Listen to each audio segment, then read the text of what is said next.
Bonjour à toutes et à tous, hein. Nous revoilà ensemble pour une petite séance d'environ un petit peu, enfin 1 heure à 1h20. Aujourd'hui, je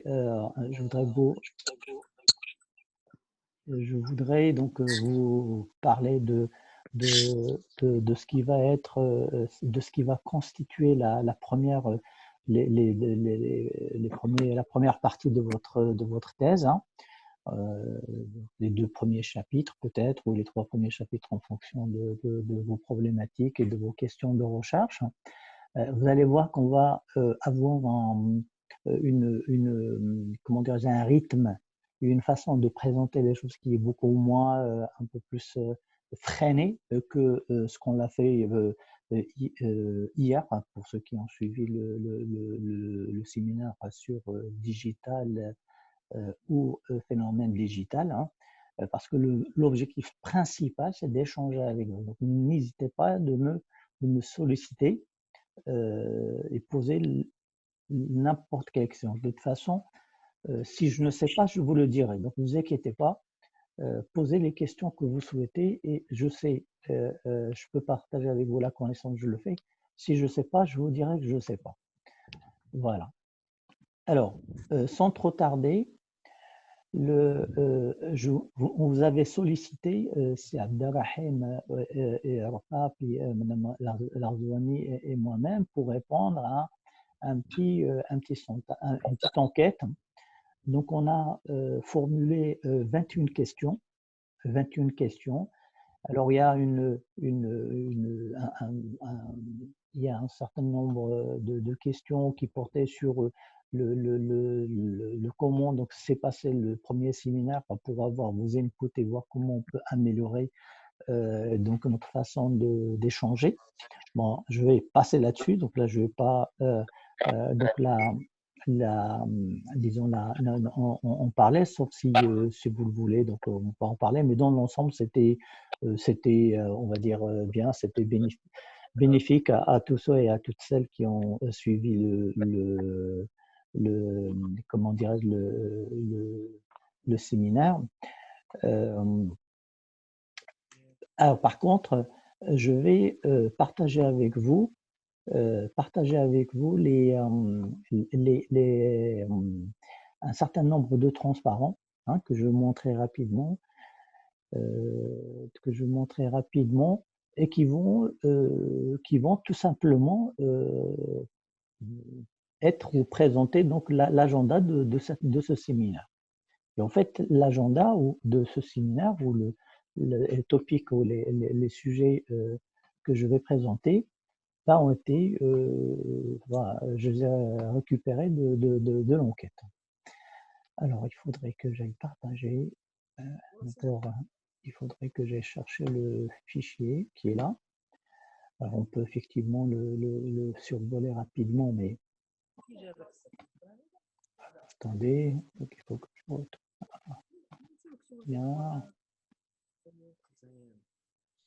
Est-ce que vous pouvez couper vos micros, s'il vous plaît? Parce que je veux pas vous pouvez couper vos micros. Madame ou Mademoiselle Raja Mzarri, Mhedawi, enfin tous ceux qui ont les micros allumés, merci de les couper. Bon, donc j'étais en train de... je partage avec vous un document. Donc normalement, vous devez le voir. Est-ce que vous voyez quelqu'un? C'est Abdelrahim, vous voyez un document là? Quelqu'un d'autre? Donc là, il y a un document que je Oui, partage. oui, OK? c'est lisible. Ouais, c'est bon. Voilà. Bien. Donc ça, c'est le rapport de cette enquête, hein. Ce sont vos réponses. Il y a eu 35, il y a eu 35 réponses au jour d'aujourd'hui, hein, sur 100. Donc 100 mails, hein, ça fait 30%, on va dire, hein. Donc là, je passe sur les coordonnées et tout ça, et je vais aller à ce qui me semble intéressant à vous montrer à ce stade-là, pardon, qui est donc ce transparent que vous voyez. Donc là, j'avais posé une question par rapport à l'état d'avancement de votre travail de recherche, hein. Et puis on voit sur ce graphique que la plupart des répondants, hein, parmi ces 35 répondants, donc ils ont soulevé la question de l'identification, la définition du sujet, donc ils souhaitent qu'on en parle, qu'on discute de ça. Ils ont, attendez, hop, ils ont soulevé la question de, je vais la faire comme ça, voilà. Là, vous voyez toujours, hein, vous voyez toujours, oui. Oui, oui, oui. Voilà, voilà, j'ai agrandi. Donc la définition du sujet, l'identification de la problématique, l'identification et la qualification de références bibliographiques, l'élaboration de la revue de littérature, la formulation des hypothèses, la proposition du cadre de recherche théorique. Et voilà. Et donc moi, ce que je vous propose, c'est qu'aujourd'hui, on parle de cette première part, de ces 5 premiers sujets et qui ont été évoqués par la majorité. Et donc, qui sont demandés par la plupart d'entre vous. La prochaine fois, on parle de la deuxième partie, et puis, Inch'Allah, pour la troisième fois, donc on parlera du reste. Bon, voilà. Et l'idée, c'est de dire, bon, on fait ça en fonction de la structure de la thèse. En fonction de la structure de la thèse. Alors, moi, pour structurer, pour organiser vos thèses, je vais vous dire comment on fait, mais ça ne veut pas dire qu'il ne faut pas le valider ou discuter avec votre encadrant, votre directeur de thèse, parce que le dernier mot lui revient. Le dernier mot revient à votre encadrant, votre directeur de thèse. Bon, je vous accompagne on vous accompagne pour vous éclairer, mais ça ne veut pas dire pour autant alors pour ma part, ça ne veut pas dire pour autant que j'impose ou demande de suivre à la lettre ce que je vous raconte.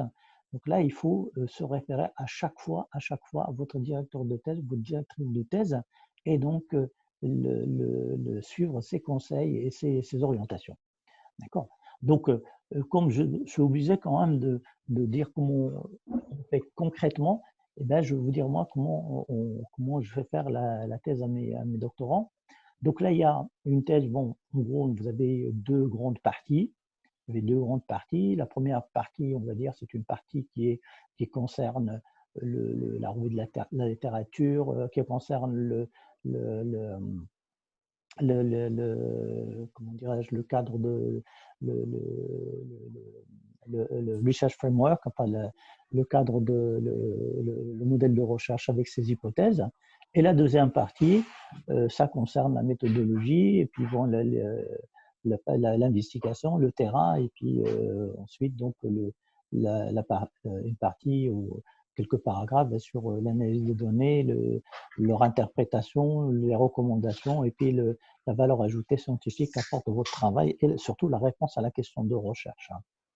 Bon, donc c'est pour ça que j'ai choisi ce découpage. Donc, la définition, le sujet de l'identification de problème, identification et qualification des références bibliographiques, élaboration de la revue de littérature, formulation des hypothèses, proposition du cadre de recherche modèle théorique, choix et le choix de la méthodologie.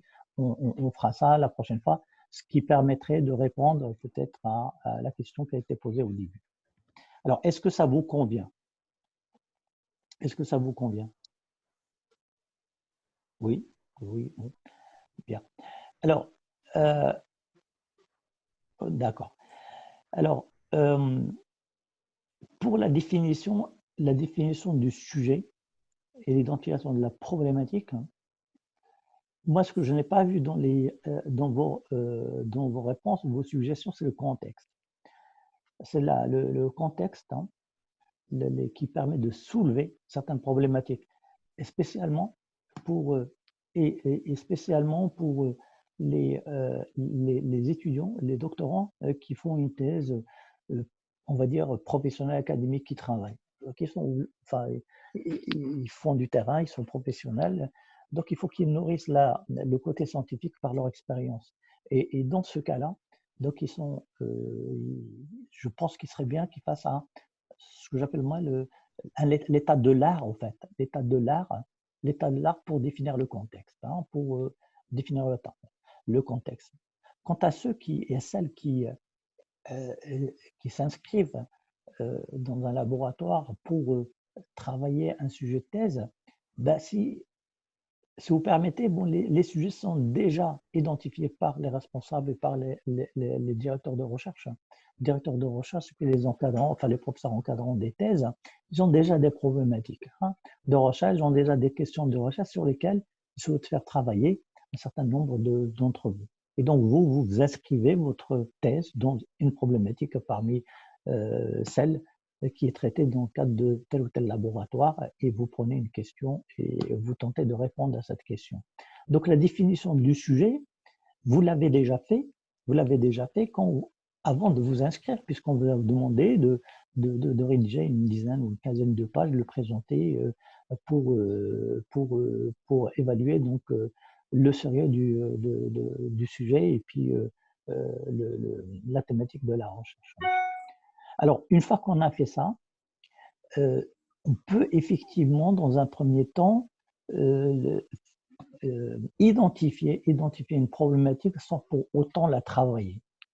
Et donc, la problématique, on peut l'énoncer. On peut énoncer une problématique sans pour autant la travailler. Et donc, si on est professionnel, si on fait une thèse professionnelle, ou si on fait une thèse professionnelle, si on travaille et on fait une thèse, on est tenté d'utiliser son expérience, ce qui est normal, et nourrir avec le côté scientifique, la connaissance scientifique. Personnellement, j'aime beaucoup de cette façon de faire. Alors, pour ces études-là, il faut faire émerger votre contexte, enfin, faire un état de l'art pour faire émerger le contexte dans lequel vous allez inscrire votre problématique. Donc, vous voyez que là, on ne passe pas directement à la problématique. Donc, il y a une étape, le préliminaire, qui est l'état de l'art, ce que j'appelle l'état de l'art. L'état de l'art va vous permettre de décrire le contexte dans lequel vous souhaitez donc soulever telle ou telle problématique avec ou sans dessin. Alors, pourquoi je vous parle de ça? Parce que, par expérience, j'ai constaté qu'on fait on fait pas on confond l'état de l'art avec la revue de littérature. Donc, on confond l'état de l'art avec la revue de la littérature. Donc, la revue de la littérature, ce n'est pas l'état de l'art. Alors, qu'est-ce qu'il est,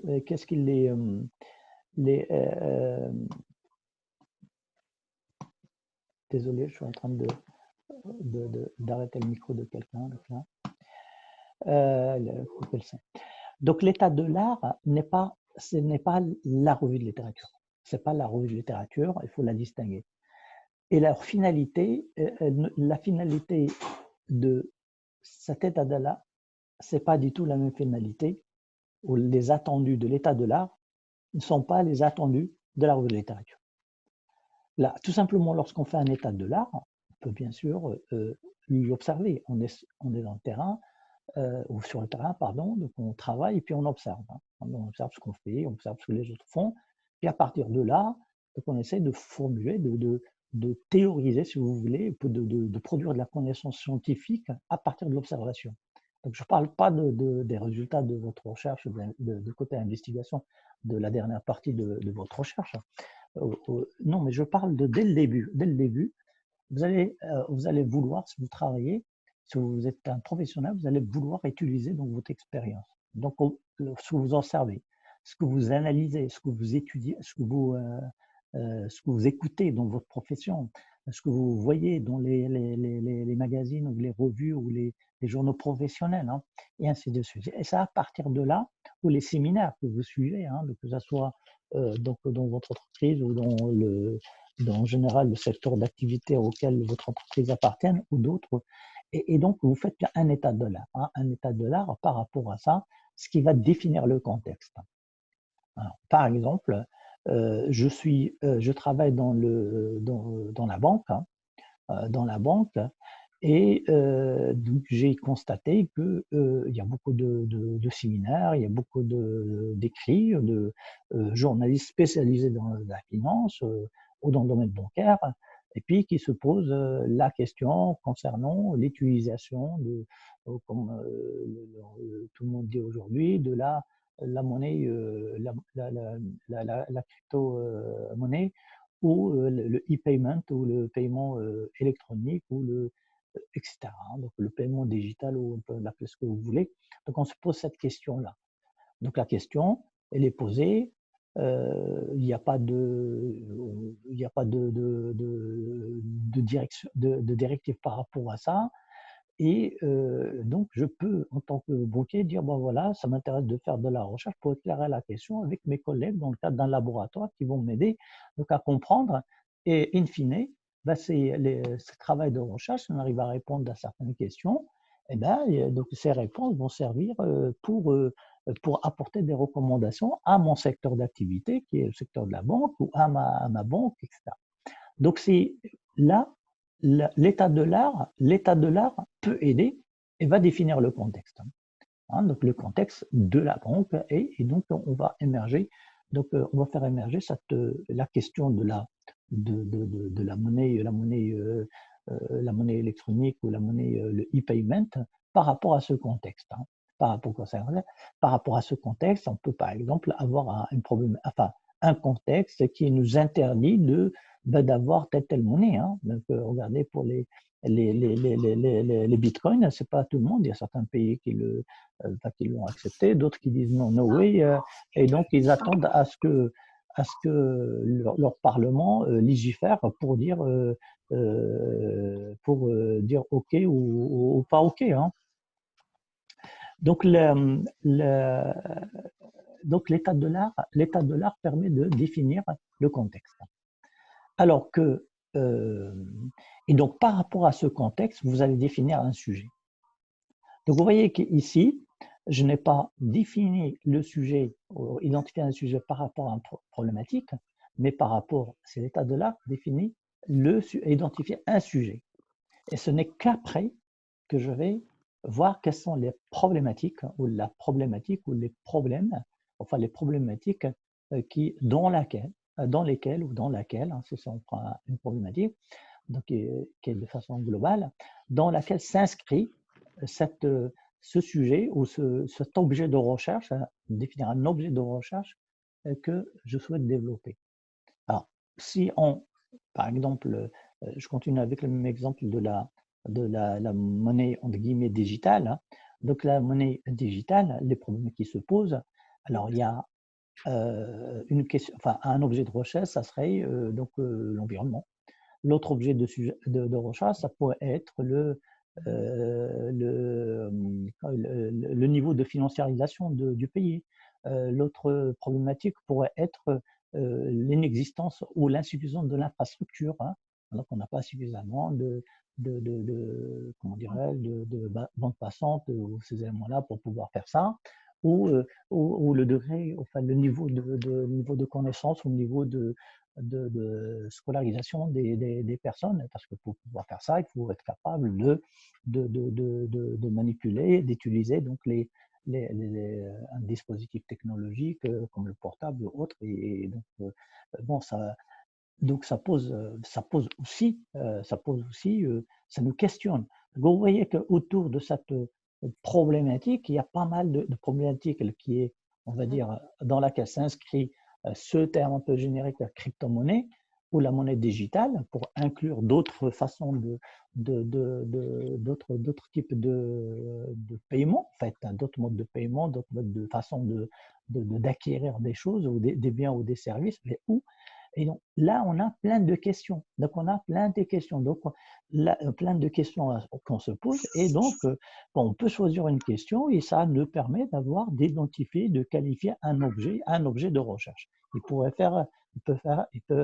être donc là l'objet de recherche pour votre thèse. Bon, voilà. Donc là, c'est le premier point que je voulais discuter avec vous. Alors maintenant, la revue de littérature se distingue. La revue de littérature se distingue par rapport donc à l'état de l'art, hein, parce que, selon moi, donc cette revue de littérature doit se faire à partir de publications scientifiques, à partir d'un corpus scientifique. Voilà, d'un sondé et reconnu par les pairs, reconnu par les pairs de votre domaine. C'est la première chose qu'il faudrait faire. Et donc là, souvent, malheureusement, avec cette inflation informationnelle ou cette inflation de données, hein, parce qu'il n'y a pas d'information qu'on a tous avec donc la disponibilité ou l'accessibilité à un certain nombre de caractères de données sur Internet, on est, euh, on est tenté tous par d'aller voir tel site, récupérer telle donnée, tel article, tel ceci, tel cela, et on commence à rédiger sa thèse ou à faire la revue de la littérature. Et bien ça, il faut l'éviter. Donc ça ne veut pas dire que si vous prenez Wikipédia, ça ne veut pas dire que dans Wikipédia, il n'y a pas des choses intéressantes. Bien sûr qu'il y a des choses intéressantes. Mais si moi je vais à Wikipédia, si je me pose des questions par rapport à mon domaine, je serai en mesure de comprendre, de dire ça c'est quelque chose qui va me servir, ça c'est véridique, ça c'est intéressant, ça c'est pas intéressant. Par contre, si je prends donc des données par rapport à l'astrophysique ou l'astronomie ou par rapport à la médecine ou par rapport, je ne vais rien comprendre. Hein. Donc ça, même s'il est disponible sur Wikipédia, ça ne me servait à rien parce que je n'ai pas la connaissance pour juger de la véracité, ni de l'utilité ou de ce que je suis en train d'explorer. Donc le conseil, si j'ai un conseil à vous donner, excusez-moi de procéder de la sorte, hein, c'est de dire ne faites jamais de revue de littérature à partir de l'Internet, sauf si vous accédez à des bases de données où les revues scientifiques, les publications des articles scientifiques sont publiés. Alors, vous allez me dire, mais comment on va procéder? Je pense que pour nous autres, quand on est au Maroc, on peut se référer au CNRST. Donc, me semble-t-il, un site qui s'appelle IMSIT. Donc là, il y a les revues qui sont en tout cas reconnues en tant que revues scientifiques pour le Maroc, parce qu'ils sont quand même donc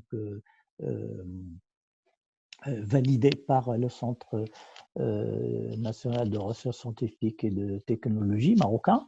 Donc on peut déjà faire une sorte de revue de littérature à partir de ça, ou avec des revues qui sont indexées.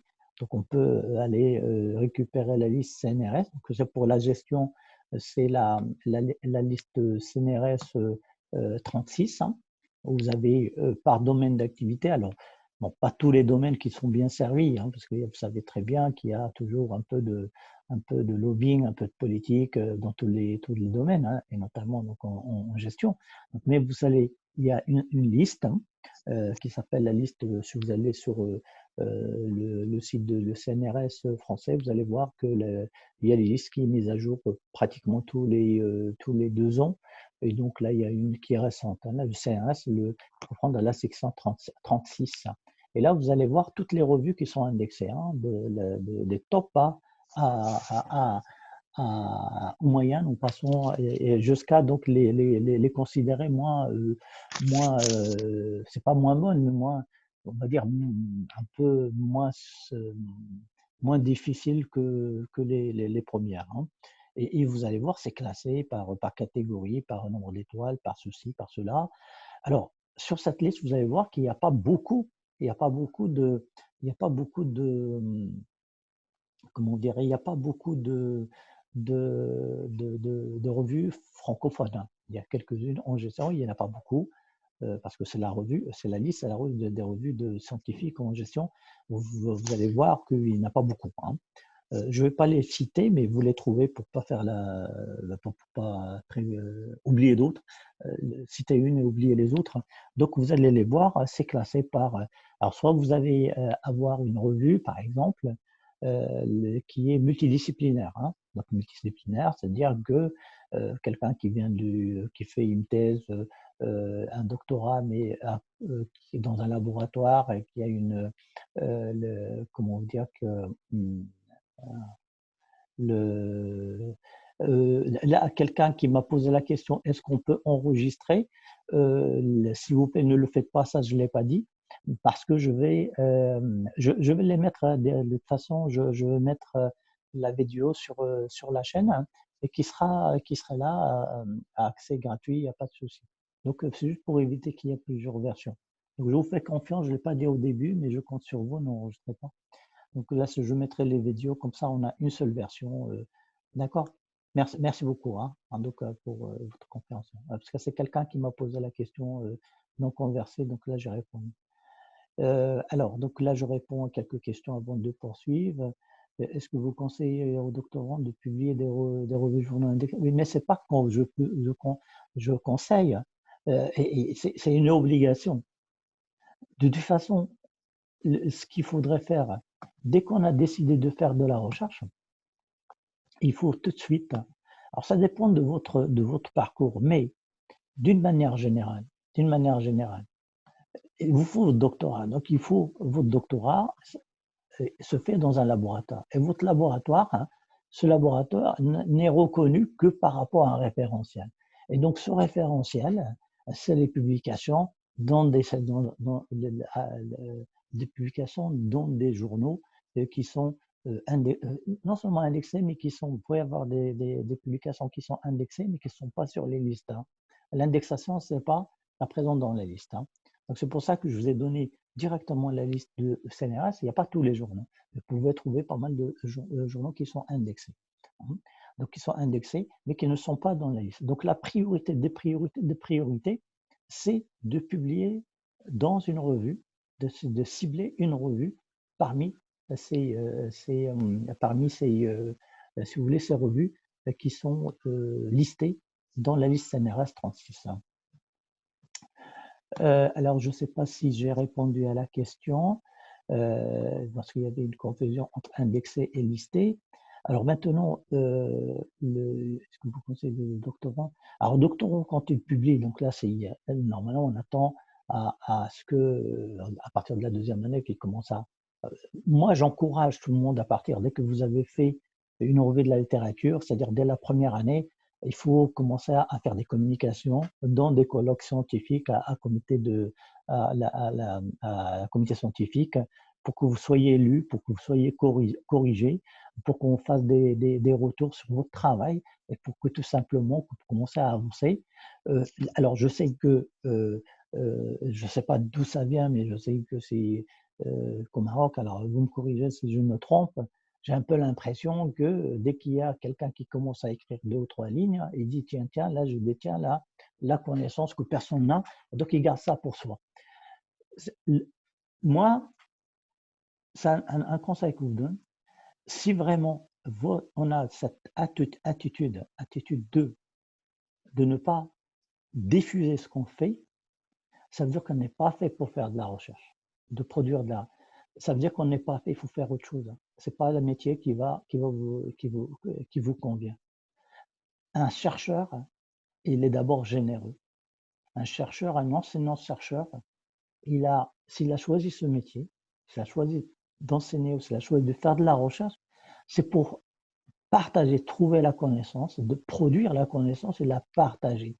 Pas d'une façon lucrative, d'une façon non lucrative.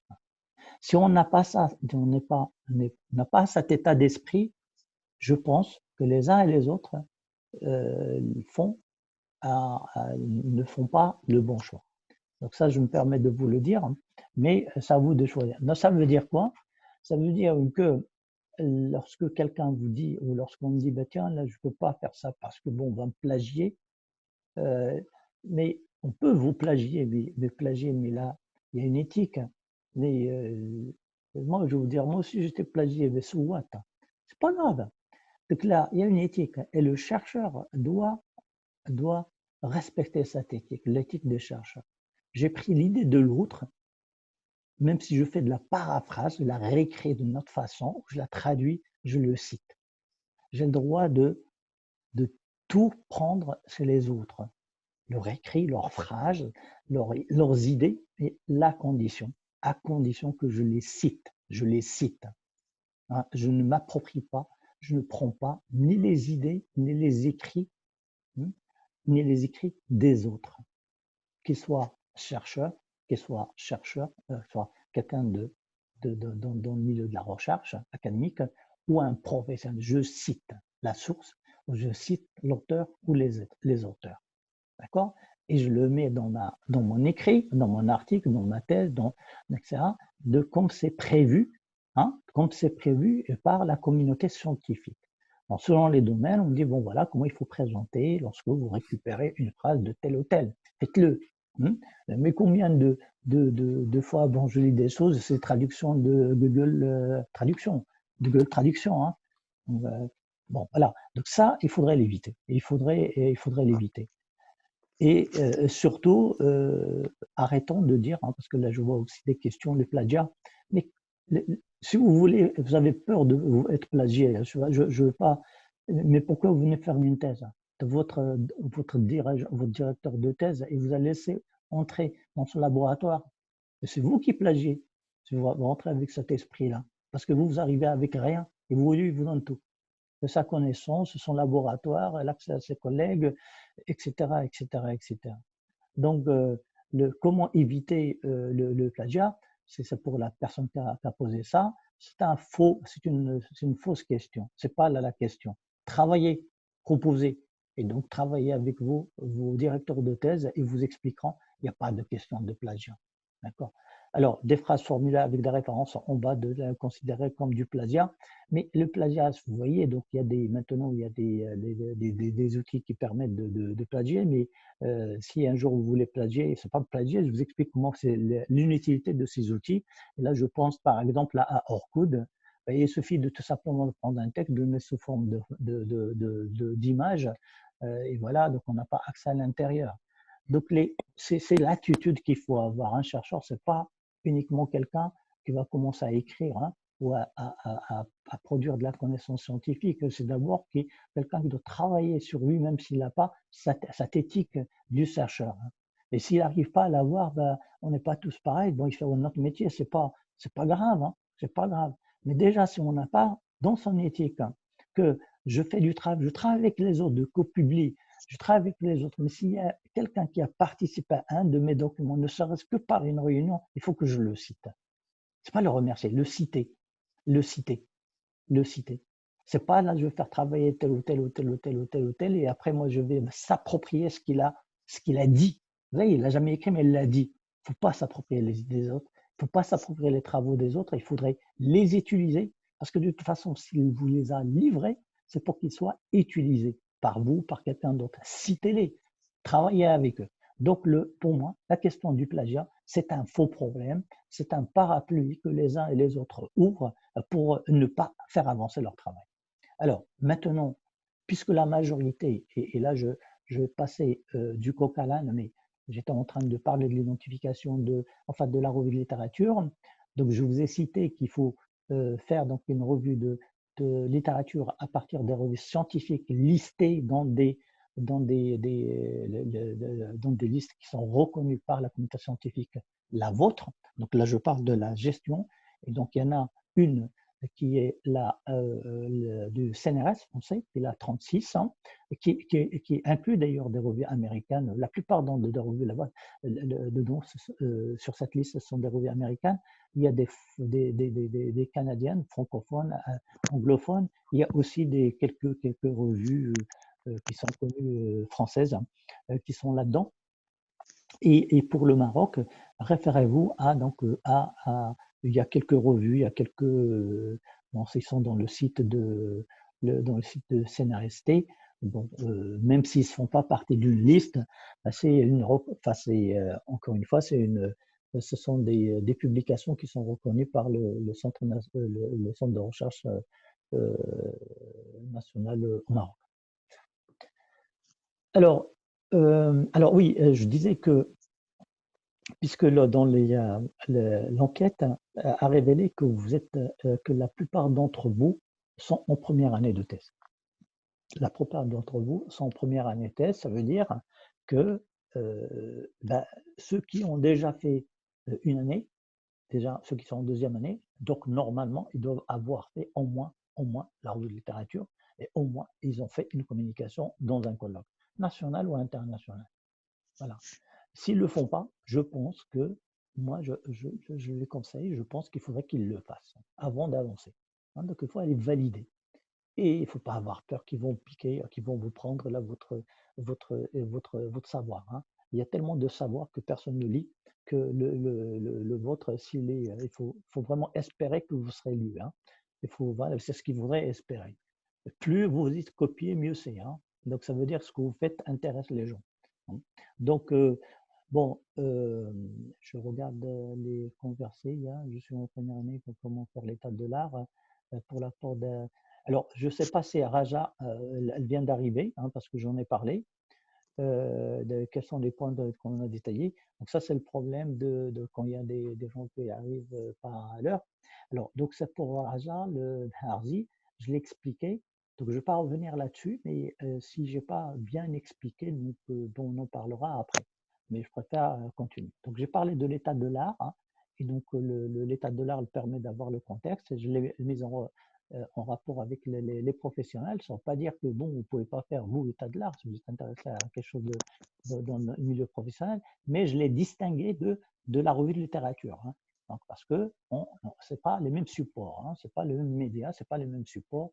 Là, pour la revue de littérature, il faut que les supports, les articles publiés, des publications scientifiques pris dans des listes qui sont reconnues, sur lesquelles il y a Oui.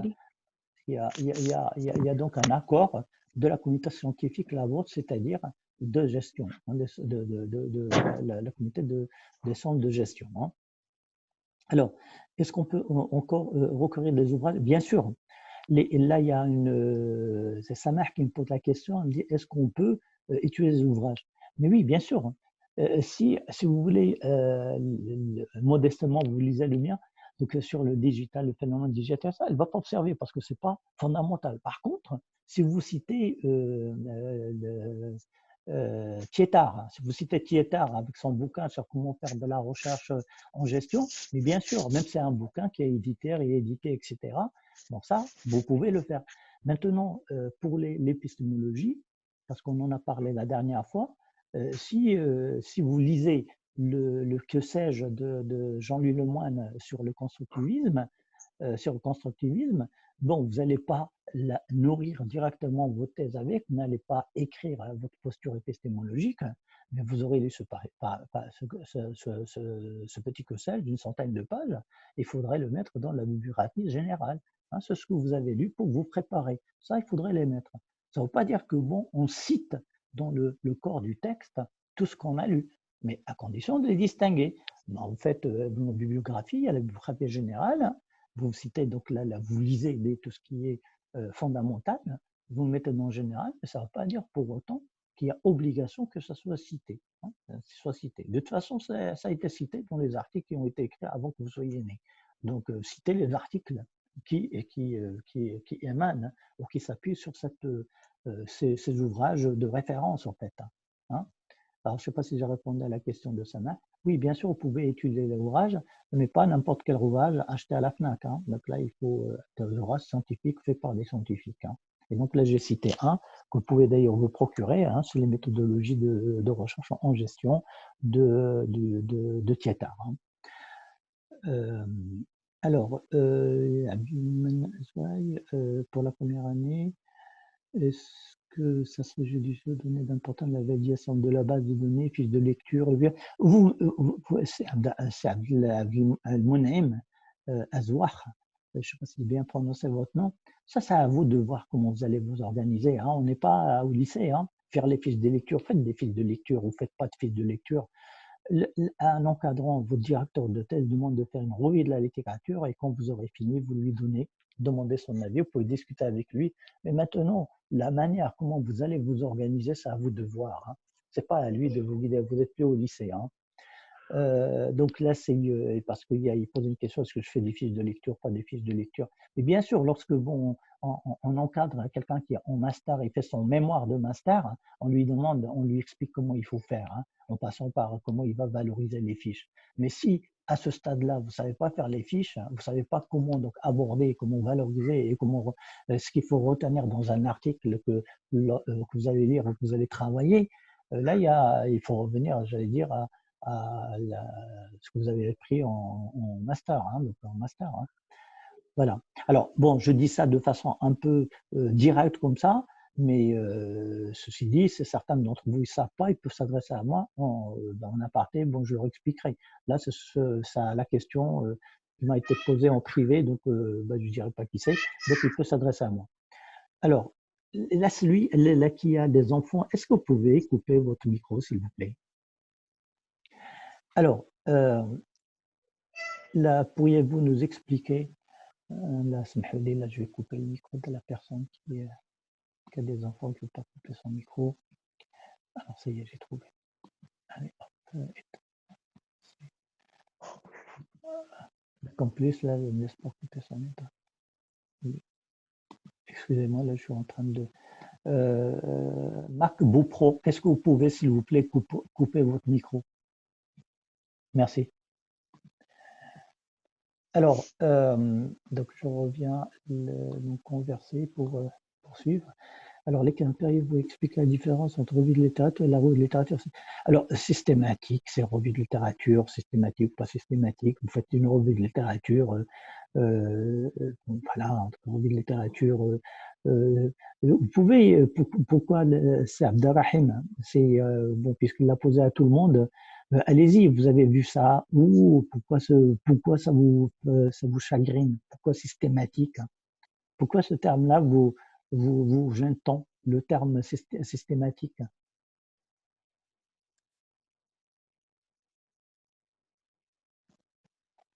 Alors, il y a aussi un petit,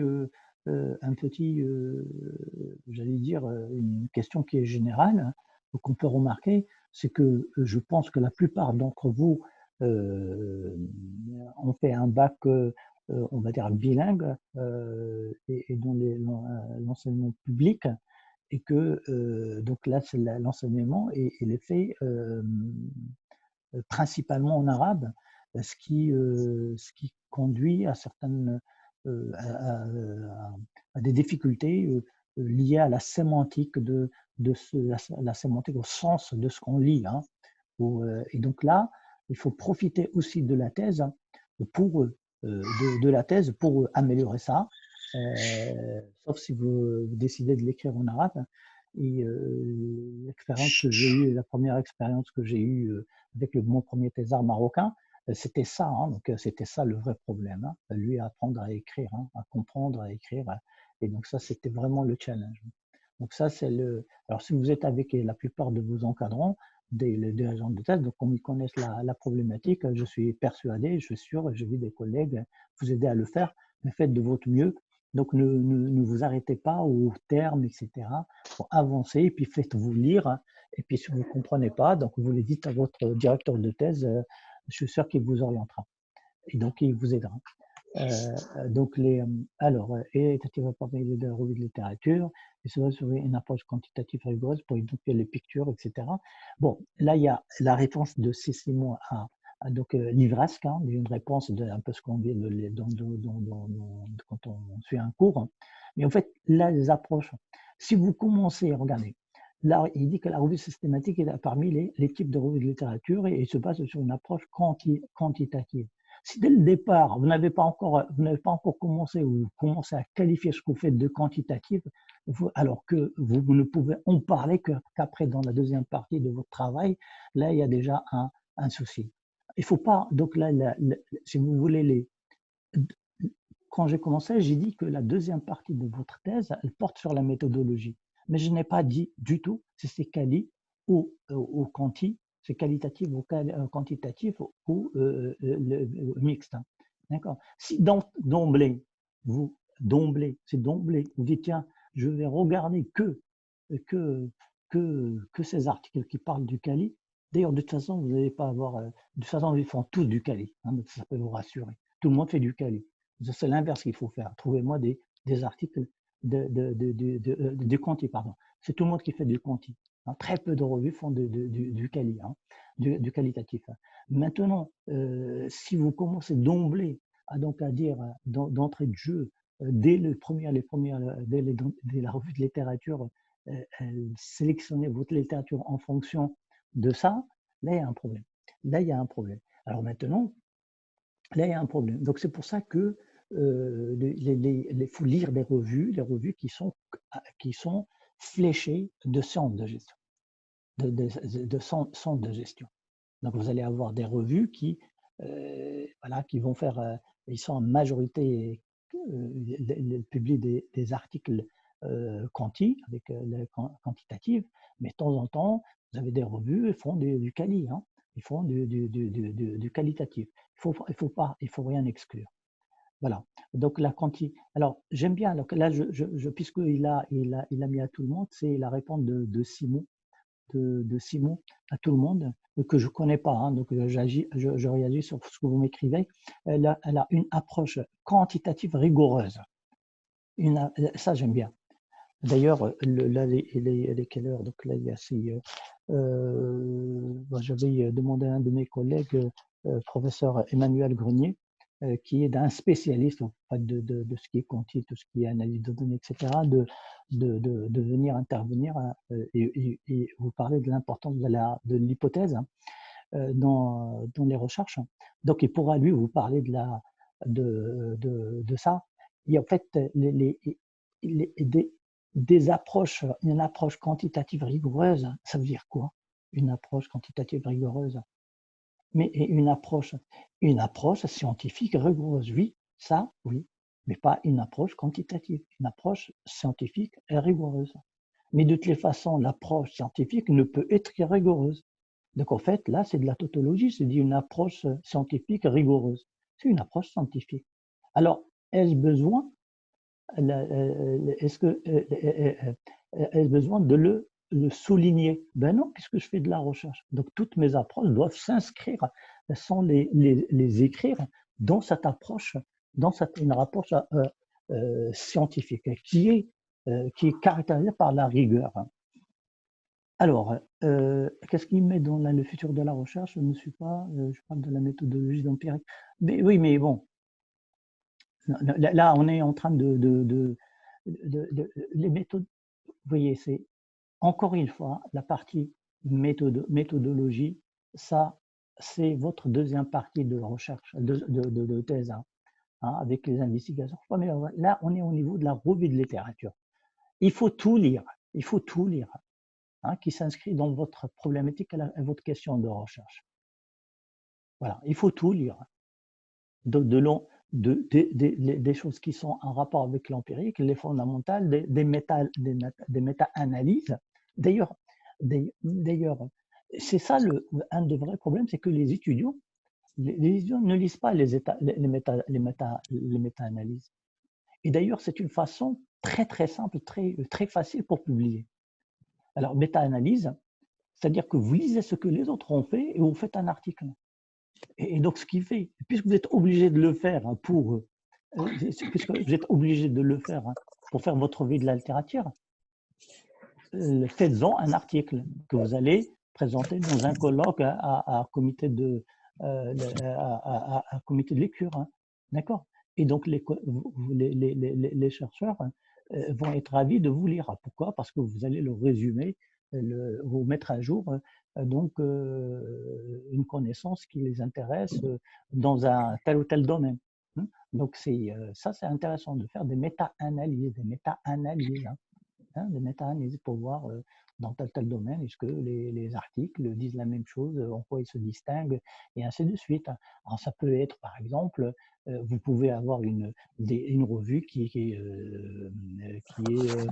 on va dire, qui fait que des articles qualitatifs avec donc un échantillon, avec l'analyse de chaque échantillon, un modèle, des hypothèses, de modèles, et puis le test des modèles, etc.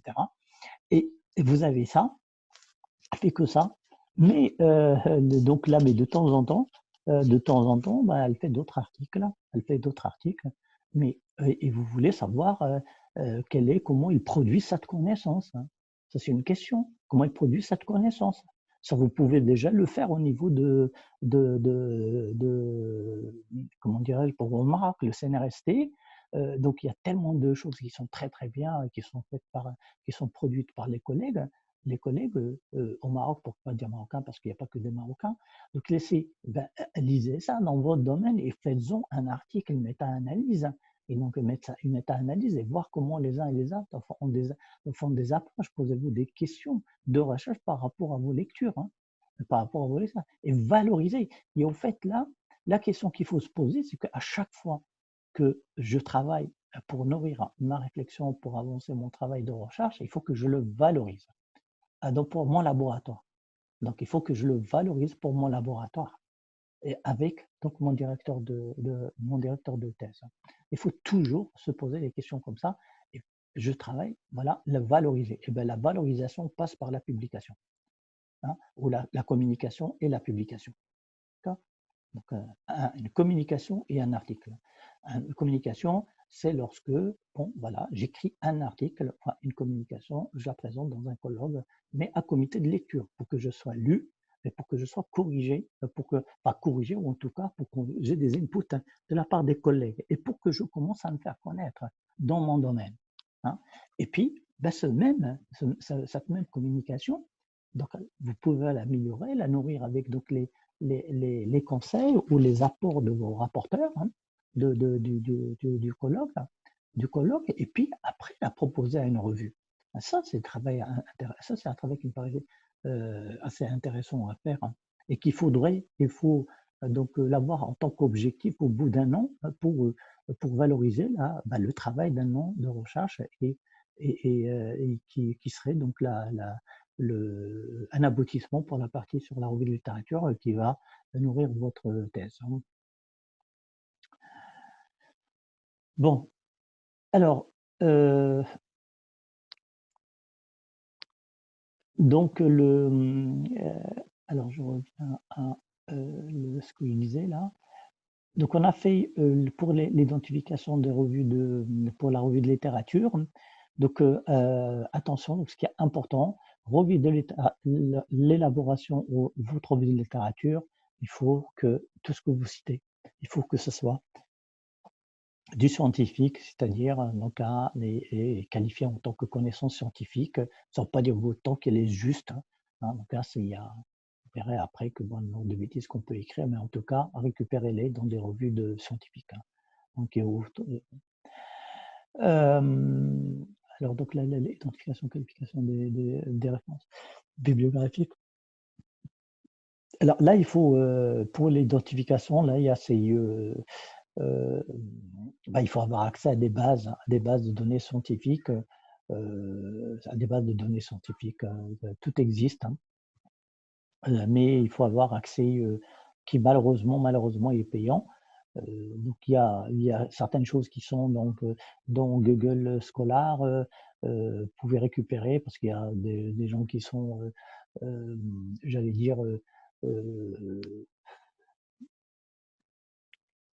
pas généreux, mais ils connaissent la problématique de la recherche et que avant de mettre, si vous voulez, l'article dans une revue, comme ils savent qu'ils vont être publiés ou bon, ça les intéresse pas ou qu'est-ce qu'ils font? D'abord, ils le mettent dans Academia ou ils le mettent donc le ResearchGate ou ils les mettent ils le mettent dans ResearchGate ou ils le mettent dans Google Scholar, hein, pour faire bénéficier les différents auteurs, hein.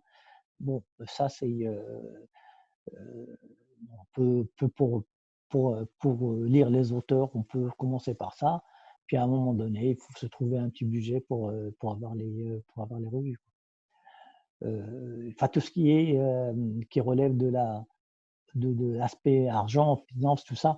Donc normalement, je pars du principe que normalement, on doit avoir à sa disposition cela. Maintenant, si vous me demandez nous comment on fait, ben, moi j'ai accès donc à Sciences Direct, j'ai accès à des tas de revues, mais qui sont payées. Donc il y a des abonnements qui sont pris par les institutions, par les organismes, enfin les écoles, les universités pour lesquelles je travaille. Donc c'est voilà, mais je ne me pose pas ce type de questions, hein. La question que je me pose, c'est juste est-ce que je vais trouver le temps pour aller faire ma revue de littérature, aller faire des recherches, etc. Et que, en général, c'est aller me connecter sur tel site. Bon, voilà, donc c'est, mais là, euh, c'est à vous de me dire. Donc là, il y a des laboratoires, je suis sûr qu'il y a des laboratoires au Maroc ou au CNRST qui ont accès à ça, hein. Donc vous voyez avec la bibliothèque de la CNRST, de CNRST, et je pense que normalement la bibliothèque doit avoir, la bibliothèque de Centre national de recherche marocain doit avoir des références. Donc si vous prenez un abonnement, chez eux, enfin, vous vous inscrivez à la bibliothèque, je suppose que vous allez pouvoir avoir accès à ces documents. Alors, sachant que lorsque vous avez accès aux bases de données de scientifiques, où il y a ces publications, euh, le, le, déjà, ça vous permet de façon très rapide de faire la sélection, hein. En d'autres termes, si vous ne trouvez pas dans ces bases-là, ça veut dire que ce n'est pas du scientifique que vous êtes en train de lire. Voilà, ça, c'est ou sauf à quelques exceptions près qui, j'allais dire, s'en foutent ou ça les intéresse pas ou c'est pas leur objectif de faire de la publication pour la publication parce que bon, pour des raisons qui sont personnelles ou peu importe. Donc mais la majorité, hein, donc comme leur carrière, hein, la carrière d'un scientifique ou d'un chercheur ou d'un enseignant-chercheur est basée sur ce qu'ils publient. Donc c'est ça, hein, s'ils ne publient pas, et dans cette fameuse phrase avec laquelle je ne suis pas du tout d'accord, mais qui disent publish or perish, hein. Donc là, c'est parce que ça permet d'avoir des classements des écoles, des universités, des choses comme ça. Vous avez peut-être tous entendu parler du classement de Shanghai, hein. Mais bon, voilà, c'est de la foutaise. Mais bon, il faut s'inscrire. Vous avez choisi ce métier-là, bah faites-le. Vous êtes encore jeune, inscrivez-vous dans cette logique, même si peut être contesté par certaines personnes dans ce parti, mais faites-le vous parce que vous êtes jeune et que voilà, hein, vous devez rendre compte à votre laboratoire. Votre laboratoire elle, va attendre de vous à ce que vous publiez dans ces revues-là pour que ça soit compté dans dans la qualification de tel laboratoire et même dans le financement de laboratoire, dans certains cas. Alors, le troisième point, donc, la formulation des hypothèses. Alors, la formulation de l'hypothèse, je vais regarder, donc là, je vais juste, Mohamed Achmani. Alors, est-ce que vous posez-moi quelques questions pendant que j'envoie un petit message à mon ami, mon ami collègue, pour voir s'il peut venir parler de ça.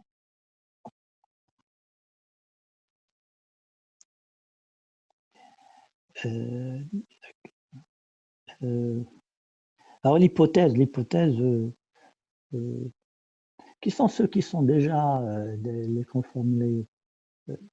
Ah, ben c'est génial. Donc, il est là, il me dit, pas de problème, Azedine. Bien, bonjour Emmanuel. Emmanuel, Oui, bonjour. bonjour. Ben, écoute, merci je ne savais pas que tu étais déjà là, hein. Donc, tu étais en train de surveiller, donc j'espère que tu as tout enregistré, Oui, n'est-ce pas? oui, Bon, écoute, j'arrive au stade. Bon, bah, je te présente d'abord aux collègues aux collègues marocains et aux jeunes doctorants marocains. Donc là, Emmanuel, c'est un professeur, enseignant-chercheur avec moi à Neoma Business School. Bon, nous, on travaille ensemble depuis maintenant quelques décennies. Et c'est notre spécialité de tout ce qui est relatif à cette petite matière première qu'on appelle la donnée, avec tout ce qu'il faut faire sur la donnée. Et donc, avant d'arriver à la donnée, il faut faire des hypothèses, hein. Et voilà, on est dans le quanti, hein. Donc, et vous allez avoir affaire, donc là, je laisse la parole à quelqu'un qui est plus quanti que lui en heure, comme on dit, hein. Voilà. Donc, la question que je vais lui poser pour qu'il l'éclaircisse pour vous est la suivante, c'est que et je voudrais qu'il vous parle de l'importance de l'hypothèse. L'importance de l'hypothèse pour un travail de recherche, alors on va dire, qui est positiviste, hein, donc que vous allez être amené à formuler. Donc là, l'importance des hypothèses. Bon, voilà, Emmanuel. Donc je te laisse nous dire ce que tu as envie de nous dire. Est-ce que d'abord vous l'entendez? Vous l'entendez? Voilà, vous m'entendez? Sinon, j'ai mis ma vidéo, donc vous devez me voir aussi. Alors, attends, là, il y a quelqu'un qui répond. Oui, oui, ils t'entendent. Donc, Bon, c'est parfait. parfait. Ouais. Donc, Ah, l'importance des hypothèses, quand tu dis démarche positiviste, c'est dans une démarche hypothético-déductive. voilà, tout à fait. OK. Alors, ben, oui, clairement, quand on parle donc, il y a eu un débat sur le qualitatif et le quantitatif. Alors déjà, en tant que quantitativiste, je peux dire que le qualitatif est plus général. Tu Parce peux qu'on dire peut faire… malheureusement. Emmanuel, tu peux dire malheureusement en tant que quantitative. Oui, oui. Ouais, C'est-à-dire ouais. qu'en fait, le qualitatif, c'est beaucoup plus riche. On peut faire du quantitatif.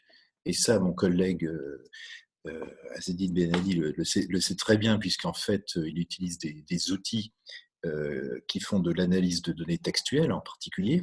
Donc on peut faire du quantitatif dans du qualitatif, et on pourrait définir en fait le quantitatif comme étant l'ensemble des méthodes en fait où je suis quand même restreint par rapport à voilà, je suis obligé de travailler sur des données que j'espère être structurées. Donc ça, c'est les informaticiens ou vous-même dans vos travaux de recherche qui allez structurer les données. Et puis là, le quanti, on va dire, on travaille à partir d'un tableau de données, tout simplement, donc avec des individus en ligne, des variables en colonne. Donc c'est vraiment très, très restreint. Alors à partir de là, qu'est-ce qu'on peut faire? Je reviens aux hypothèses. Hein. C'est-à-dire que soit, alors dans la démarche hypothético-déductive, vous avez déjà, vous posez votre question de recherche, puis après, il y a toute une partie exploratoire. Donc, mon collègue a parlé de toute la revue de la bibliographie. On peut aussi faire des entretiens exploratoires également. Et à l'issue de cette phase exploratoire, bien, on doit arriver à un modèle d'analyse avec la problématique, donc la question de recherche, reformulée dans un cadre bien précis, et ces fameuses hypothèses. Alors, dans la phase exploratoire, on peut utiliser des données. C'est-à-dire qu'on n'a pas encore d'hypothèse, mais on va essayer de trouver une structure dans les données. D'ailleurs, mon collègue le fait à partir de textes, à partir d'entretiens. Et ayant décelé des structures, on peut faire émerger des idées. Et avec l'appui de la bibliographie, eh bien c'est là où on va formuler ces fameuses hypothèses. Donc, les hypothèses, eh bien, c'est ce qui va être testé dans la deuxième partie.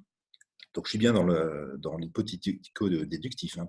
Dans la deuxième partie, où vous allez aller sur le terrain pour faire aller interroger, faire des entretiens, éventuellement récupérer des banques de données, et vous allez ou faire une enquête. Donc là, une enquête, typiquement, eh bien, vous ne pouvez pas faire un questionnaire sans avoir d'hypothèse, parce qu'un questionnaire est fait pour tester ces hypothèses. Et là, eh bien, on va rentrer alors pour moi, ce qui me concerne, l'analyse des données confirmatoires. C'est-à-dire que là, on va tester les hypothèses. Alors, vous avez dû entendre dans votre scolarité à l'université les tests classiques, analyse de la variance, Qui2, coefficient de corrélation linéaire, etc. Mais ça peut être beaucoup plus fin. Et donc, mon collègue, lui, connaît les méthodes de deuxième génération, hein, les méthodes, les systèmes d'équations structurelles, hein, soit par les méthodes, on ne va pas rentrer dans les détails, Et là, vraiment, si vous n'avez pas au départ un modèle, que j'appelle moi modèle d'analyse, avec les hypothèses, eh bien, en fait, vous ne pouvez rien faire. Bon, si vous, par exemple, la pire des choses, c'est de lancer un questionnaire sans déjà savoir à quel stade on en est. Est-ce qu'on est dans une démarche encore exploratoire ou est-ce qu'on a déjà les hypothèses et on veut les tester? De toute façon, lancer un questionnaire dans une phase exploratoire, c'est une erreur. Le questionnaire, vous ne pouvez le démarrer que si vous avez des hypothèses qui sont bien posées, donc, sous forme d'hypothèse. Alors après, on peut dire ce que c'est qu'une hypothèse. Je vous donnerai ma définition, mais elle est sûrement incomplète parce que moi, c'est ma vision de l'analyse des données. Donc, vous ne pouvez pas démarrer finalement la partie terrain, hein, sans avoir des hypothèses vraiment bien explicitées. Voilà, donc Azedine, Oui. je peux dire un peu comment je vois pour moi ce que c'est qu'une hypothèse Oh, oui, ou oui, vas-y, vas-y. je Hein. continue? Bon, On va tu continuer. m'arrêtes, Hein. hein, tu m'arrêtes. Oui. Hein. Alors, euh, alors maintenant, une hypothèse, eh bien, alors dans l'analyse des données, hein, on voit ça comme une relation, un lien, une association entre deux concepts. Oui. Donc, par exemple, bon, moi j'ai en tête des études de marketing, mais enfin, ça peut être autre chose. Bon, voilà. Est-ce que le concept je sais pas, d'appréciation de la qualité d'un produit est lié au concept d'implication que vous pouvez avoir sur ce produit? Hein. Donc, par exemple, moi j'adore la crème au chocolat. Donc, ça, c'est mon implication de manière générale. Alors, comment je peux mesurer ça? Bon, ça, c'est une autre question. Et puis, bon, voilà, est-ce que je suis l'attitude face au produit? Donc, ce sera un produit en particulier. Donc, est-ce que ces deux concepts, eh bien, sont reliés? Comment? C'est une hypothèse. Donc, en fait, euh, une hypothèse, c'est un lien entre deux concepts, un construit, comme on dit en anglais, et je vais établir ce lien. Je vais voir déjà si ce lien euh, existe ou pas, c'est-à-dire qu'il y aura toujours un lien dans votre enquête, hein, dans l'échantillon que vous avez constitué, mais est-ce que ce lien, finalement, je peux dire qu'il existe en soi dans la population d'où est tiré l'échantillon? Et puis, je vais essayer de le quantifier. Mais ça veut dire que si vous n'avez pas posé toutes les hypothèses, donc si je poursuis l'exemple, ben, il faut arriver à donc définir les concepts. Hein. Dans un premier temps, quand je parle de concept d'application, qu'est-ce que ça veut dire? Et puis, je construis mon modèle, c'est-à-dire que je mets des liens entre ces concepts. Et une fois que j'ai créé ce modèle, eh bien, je vais pouvoir le tester sur le terrain. Donc, le tester sur le terrain, sous forme de questionnaire, sous forme d'entretien, sous forme éventuellement, vous pouvez acheter des banques de données. Hein. Il y a des instituts comme l'IFOP, etc., qui vendent des, des bases de données à partir desquelles, eh bien, vous allez pouvoir tester ces hypothèses. Voilà. Azedine. Ok, Emmanuel, merci beaucoup pour cet éclairage qui est toujours très intéressant de ta part, hein.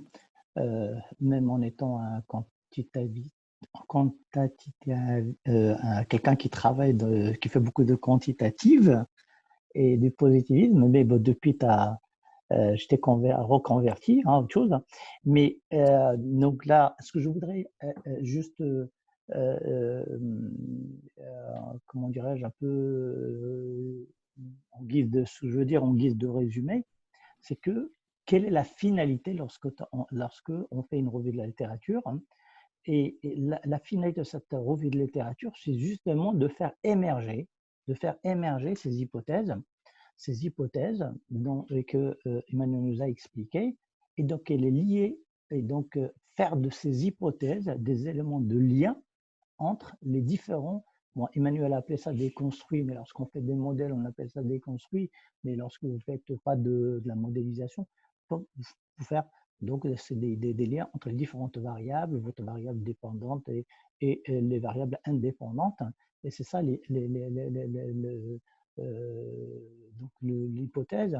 Bon, ça veut dire quoi? Ça veut dire si on ne la formule pas correctement d'emblée, c'est-à-dire dans la première partie, dès les 2 premiers chapitres, puisque c'est l'hypothèse et donc votre modèle de recherche va être la dernière chose que vous va trouver dans votre première partie de recherche qu'on va ensuite tester par une méthodologie de recherche dans la deuxième partie et avec des outils d'investigation tels que les questionnaires, les guides d'entretien, que sais-je, et donc des outils d'analyse l'informatique, SmartPLS, SPSS, Eramitech, bon, d'autres, Alvest, et tous ces outils qui vont nous permettre d'analyser d'analyser ces données qu'on aurait collectées, peu importe l'outil d'investigation qui nous a permis de collecter ces données hein, et leur nature. Mais ce qui est important, c'est que il faut faire une très bonne revue de la littérature. Si vous faites une bonne revue de la littérature à partir de bonnes revues scientifiques, d'accord, ça veut dire que vous allez avoir des bonnes hypothèses. Vous allez éviter d'aller dans votre deuxième partie de recherche, donc votre partie de thèse, tester des hypothèses qui ont déjà été testées, qui ont déjà été confirmées par d'autres travaux, ou l'inverse, qui ont été infirmées.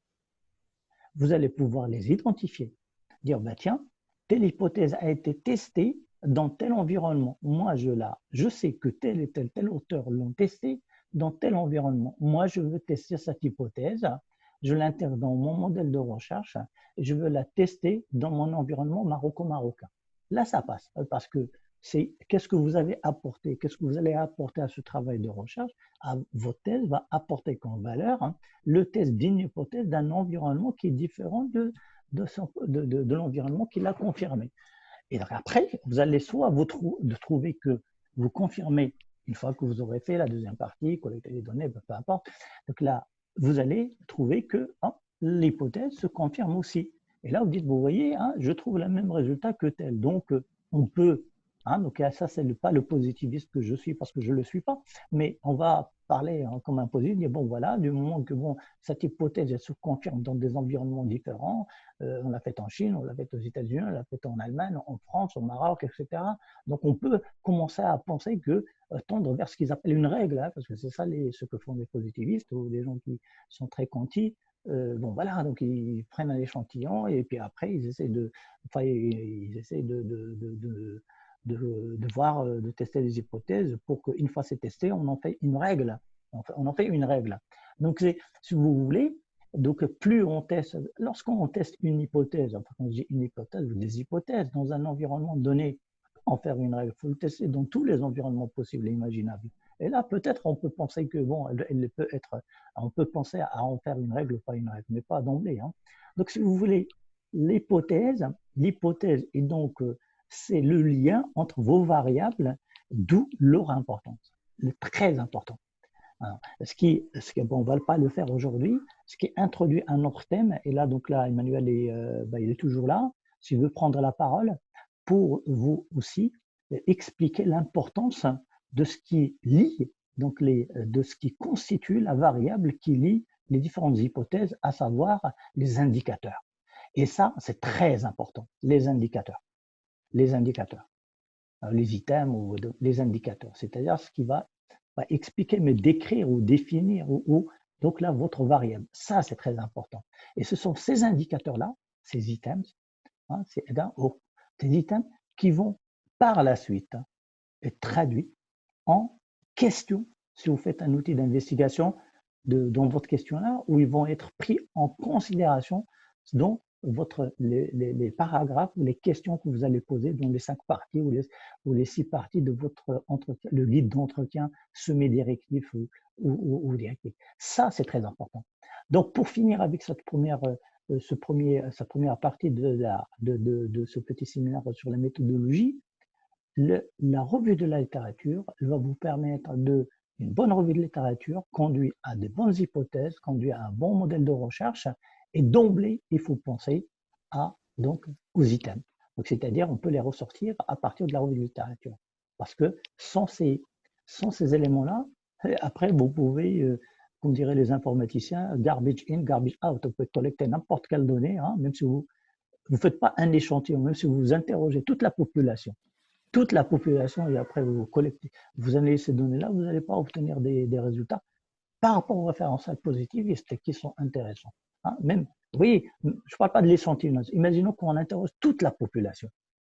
Mais si les mises hypothèses ne sont pas bien formulées, bien énoncées au départ, si mes construits ou mes variables, là, je construis aux variables parce qu'en fonction de, si vous faites un modèle ou uniquement un research framework, hein, ou un cadre de recherche, hein, donc les construits et variables, ou variables, et donc les hypothèses, et déjà les items et les indicateurs qui vont tout simplement, enfin pas expliquer, mais qui vont décrire et qui vont traduire ces variables, c'est très important à ce stade. Parce que si ce n'est pas correct, ben tout le reste, ça ne sert à rien en fait. Bon voilà, je sais que Emmanuel il continue à m'écouter, sauf qu'il est parti faire une pause. Non, je suis Donc là, je je suis lui donne. là. Bon voilà, qu'est-ce que tu peux nous dire pour conclure, hein, parce que il est déjà 17h10 On est et d'accord que, bon, moi je suis dans le contexte des études quantitatives, hein, analyse de données. Dans ce cas-là, il faut avoir vraiment en tête que la manière dont vous testerez les hypothèses, c'est en faisant des liens entre les variables, ces fameuses variables. C'est quoi une variable? Vous imaginez un tableau, vous avez sur chacune des lignes les différentes personnes que vous interrogez, les individus, et puis en colonne les caractères que vous avez mesurés, le sexe, la classe d'âge, et puis après telle opinion, tel comportement, etc. Et donc une hypothèse, eh bien, vous allez mettre en regard deux colonnes ou deux ensembles de colonnes. Alors, quelque chose de très simple, voilà, une colonne sexe et puis une colonne, je ne sais pas moi, quelle est votre fréquence, combien de fois vous allez au cinéma, au fast-food, je ne sais pas. Bon, voilà, ce sera par exemple, on va faire un croisement entre ces deux-là. Après, de manière un peu plus fine, vous pouvez avoir des croisements entre une variable, par exemple que le sexe, et puis, on parlait des construits, des concepts. Donc, dans ce cas-là, eh bien, c'est quand je vous parlais par exemple, de l'implication que vous pouvez avoir par rapport à, je sais pas, un produit, par exemple, eh bien, c'est pas je me sens impliqué, oui, non. Non, c'est pas ça. Il faut avoir tout un ensemble de questions qui vont permettre de mesurer ce concept d'implication. Donc déjà, il faut avoir repéré ce concept d'implication, il a de l'importance pour moi et je vais les mettre en relation avec tel autre concept ou telle autre variable. Et ensuite, c'est comment on va le mesurer. Eh bien, on va le mesurer à partir d'un faisceau, d'un ensemble de questions. Et ça ne s'invente pas comme ça.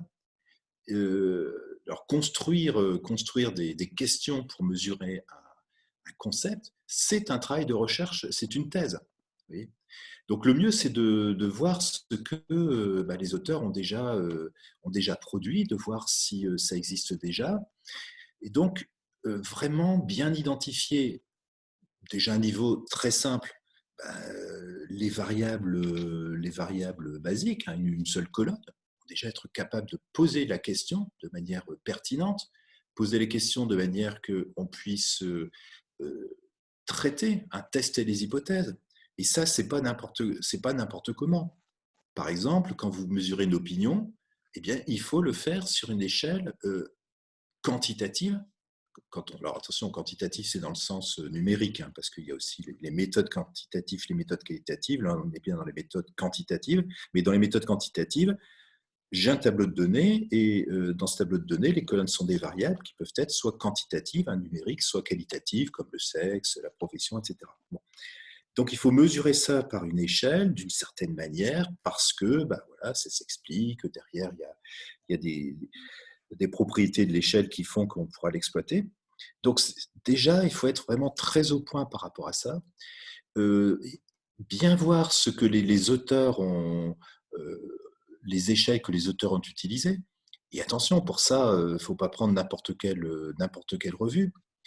Prenez les bonnes revues hein, dans votre discipline, des revues reconnues, parce que sinon, bah, voilà, vous pouvez effectivement voir des travaux qui sont publiés, mais qui n'ont aucune valeur hein, d'un point de vue méthodologique.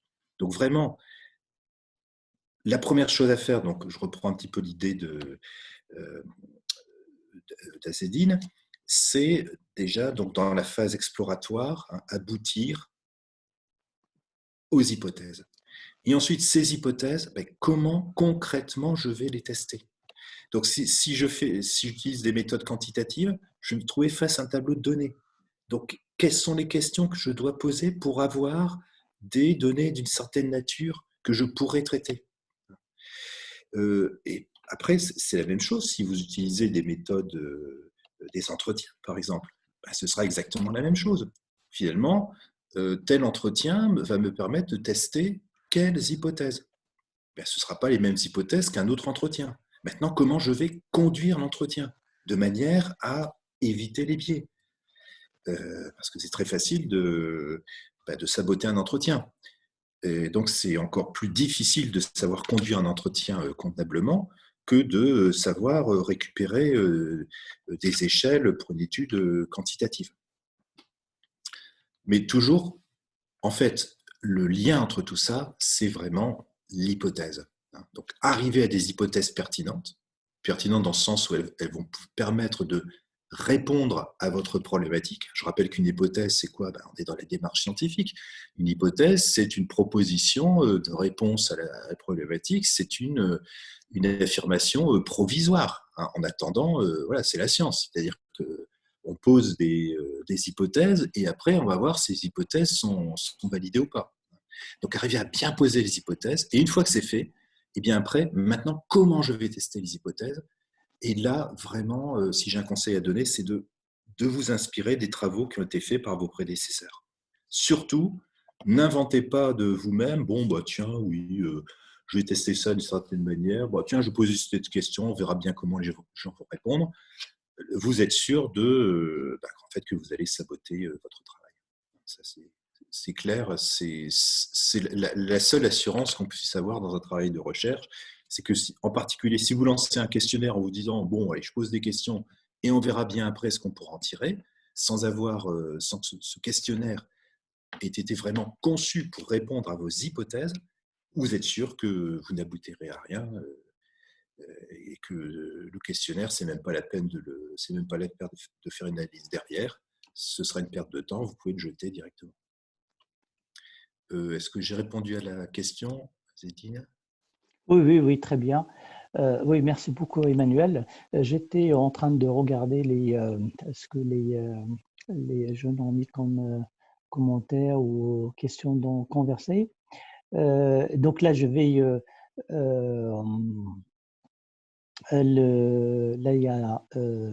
revenir à la question que monsieur, alors attendez, là, de monsieur Bouffala, Mourad m'a posé au début. Donc, il la repose donc à Emmanuel. Bon, là, Emmanuel, il m'écoute, il peut ajouter des choses qu'il souhaite, hein. Et je vais répondre à la question, parce que je lui ai dit, je répondrai en Oui, vas-y, aparté. vas-y. Mais alors, donc, en fait, il se pose une question qui ne mérite pas d'être posée, hein. C'est pour ça qu'au début, je lui ai dit, on le voit en aparté, hein, parce que je ne voulais pas répondre à sa question comme ça, de manière ouverte. Mais là, puisqu'il la repose, et là ainsi, je vais répondre. Et en fait, j'ai répondu de manière indirecte en disant, bon voilà, au Maroc, donc on a tous, bon voilà, les études on a le bac en bac arabisant, donc on a des difficultés du point de vue de la sémantique de la langue française, hein. Et donc là, on pose la question, on pense que c'est une question, en fait, mais ce n'est pas une question. La question, je vais la lire, hein, parce qu'il me l'a posée. Il dit, Monsieur Grenier, virgule, pouvez-vous nous dire c'est quoi la différence entre l'expérimentation et la quasi-expérimentation? Je n'arrive pas à faire la différence. En fait, il repose la même question qu'il m'a posée au début à Emmanuel. Et je vais répondre à la place d'Emmanuel et je laisserai après Emmanuel répondre. Et encore une fois, je ne voulais pas répondre comme ça, ouvertement, parce que je ne voulais pas lui dire, bah, finalement, vous ne comprenez pas ce que ça veut dire le terme quasi, en fait. Le problème est là. Donc, il n'y a pas de question. Et moi, je vous encourage à chaque fois que vous avez un problème de sémantique, hein, ne faites pas semblant de comprendre.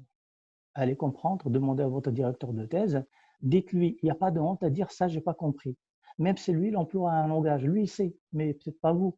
Donc voilà, mais ne reproduisez pas des termes, ne réécrivez pas, ne reposez pas, ne faites pas que répéter ce que moi je vous dis ou ce que les uns et les autres vous disent, sans les comprendre.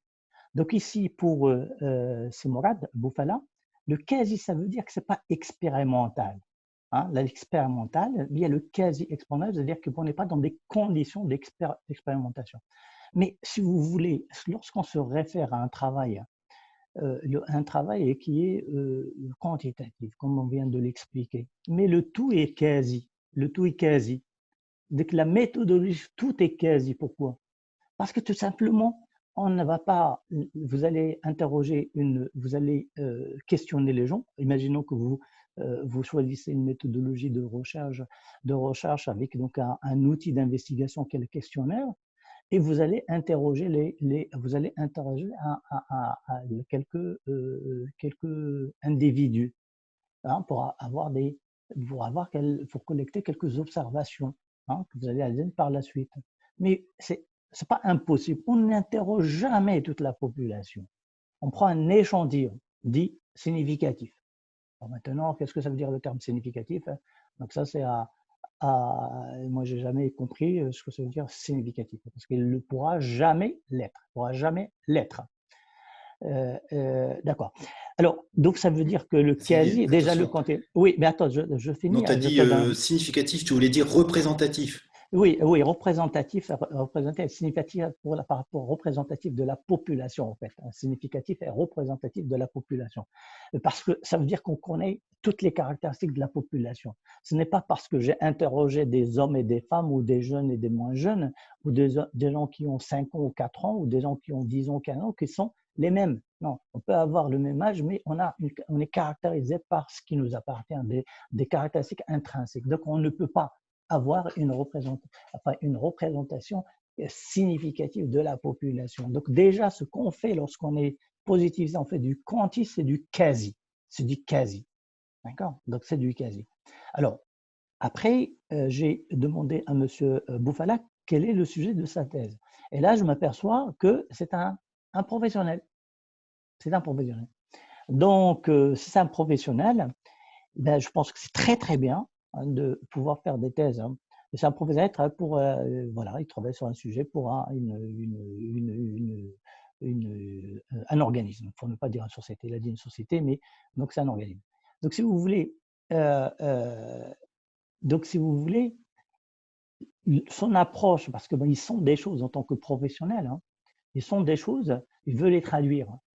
Il est sur le terrain. Et en fait, d'ailleurs, je l'encourage à m'appeler par la suite, où on peut discuter sur ce qu'il fait pour voir comment on peut nourrir sa réflexion. Mais il sait que lui, il est sur le terrain, donc il est entouré de choses, il fait les choses comme on en avait parlé, et puis on lui demande d'aller observer ou d'aller collecter les données pour les faire. Donc voilà, donc c'est cette question qu'il faut qu'il résolve avec lui-même. Donc je pense que par exemple dans ce cas-là, il faut qu'il fasse des études longitudinales. Hein. Donc l'expérimentation pour lui, c'est l'étude longitudinale dans le cadre de son entreprise. Donc ça veut dire quoi? Ça veut dire que on va faire les outils, on va opter pour des outils d'investigation tels que les questionnaires, on va interroger les gens, mais interroger des catégories à l'intérieur, et puis faire l'étude de cas longitudinale. Hein, donc tous les 3 mois, tous les 4 mois, on refait le même questionnaire pour voir un peu ce que les uns et les autres pensent et voir comment donc, les choses évoluent.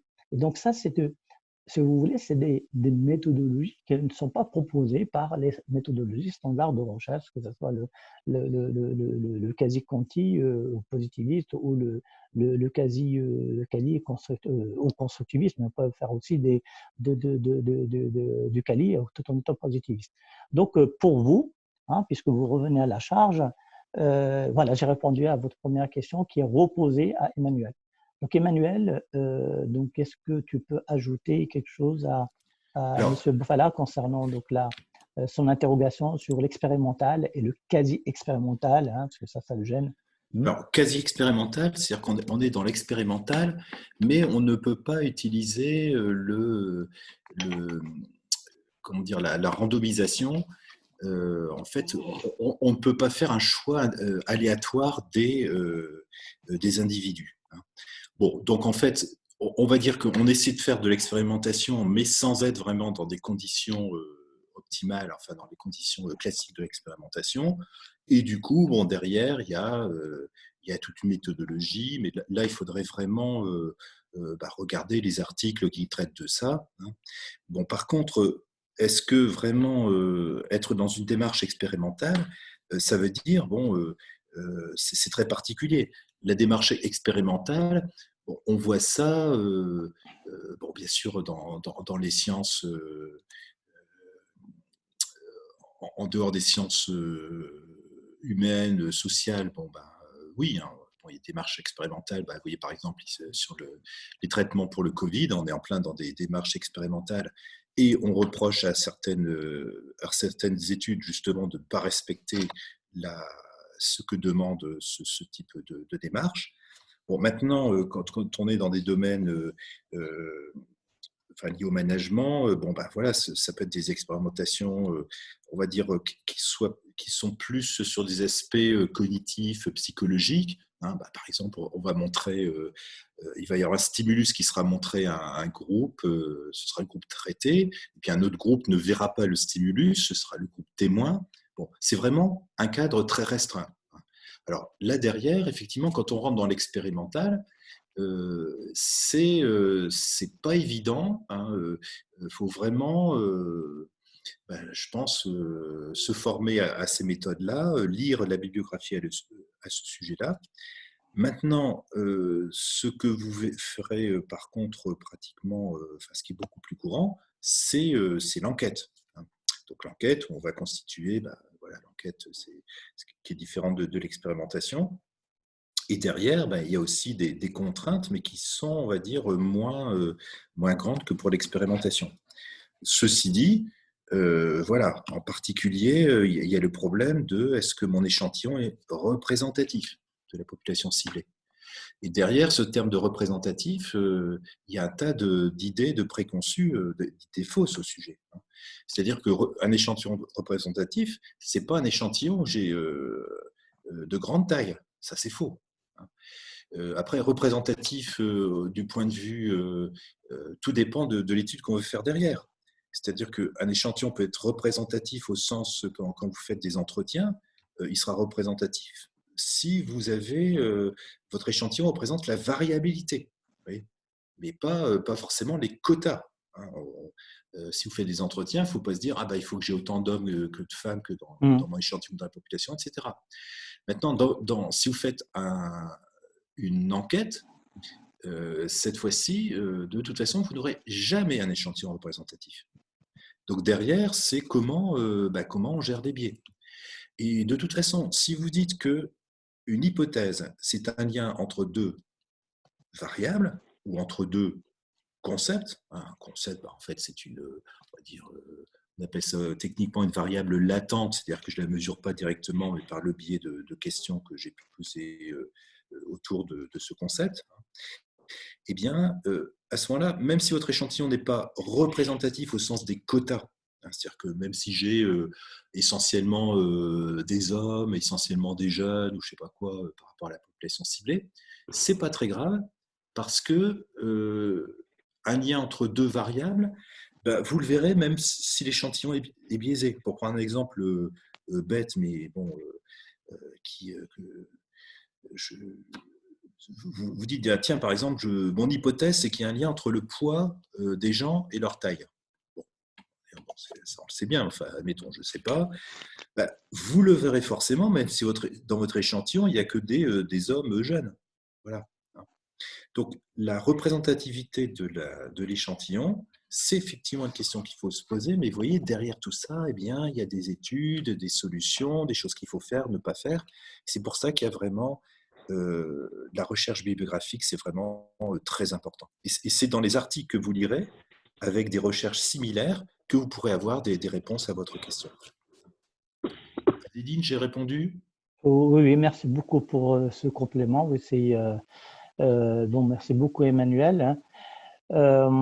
Bon, alors, pour il est temps de aussi vous laisser aller vous reposer, nous aussi. Je voudrais juste terminer parce qu'il y a encore quelques questions sur les logiciels. Quels sont les logiciels utilisés pour analyser les données? Bon, c'est prévu pour qu'on fasse un, un petit topo là-dessus, hein, sur les logiciels. J'ai vu passer quelques noms de logiciels qui sont proposés par des étudiants, enfin des doctorants, leurs camarades. Alors, ce que je voudrais vous dire, c'est que faites attention au choix du logiciel parce qu'il faut que le logiciel que vous devez utiliser, c'est celui qui est utilisé dans la revue de littérature.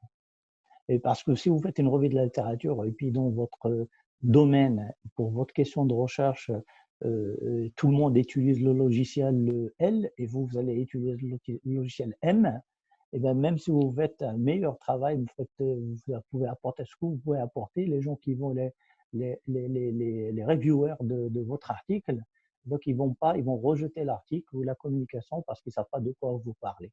Donc déjà, par rapport à ça, il faut prendre le même logiciel. Alors, ça dépend de ce que vous faites. Alors, les logiciels, on peut les regrouper en deux catégories. Vous avez des logiciels qui vous permettent de faire qui sont réservés pour faire du quali, puis d'autres qui sont réservés pour le conti, hein. Alors que moi, personnellement, je peux utiliser l'un ou l'autre ou les deux en même temps en fonction de ce qu'on est en train de faire du stade de la recherche. Donc tout à l'heure, quand j'ai présenté, quand j'ai complété ou quand j'ai ajouté des choses à ce que Emmanuel avait déjà dit, donc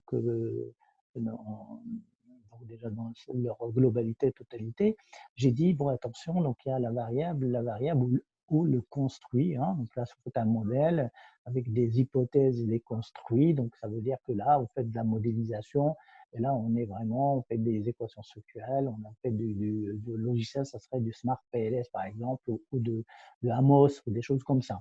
D'accord. Maintenant, si vous utilisez du Smart PLS, maintenant, il faut être en mesure et capable de savoir dans quel cas j'utilise l'un ou l'autre, hein.